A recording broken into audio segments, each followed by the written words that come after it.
আসলে ছেলে ভালো শুধু আর দেবো পকেটে নাই টাকা, বিড়ি খাবো কোনতে খাবো বলেন কি? মাথায় ঘুরতেছে, বিড়ি তো আমার দরকারই নেই, কোথায় পাবো?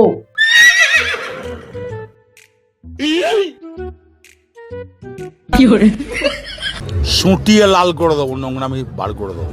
এই চায়া থাকস কেন কি কবি ক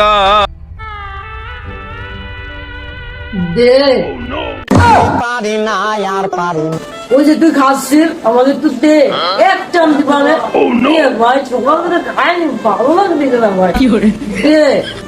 মনি তুই আমার কিডনি দুটো নিয়ে নে, ওদের বিসি দুটোও নিয়ে নে, ওদের বউটাও তো দিয়ে দিলাম। এই বিড়িতে একটা নোয়া দেওয়া খেতে নেই। আমি পারি না আর পারি না।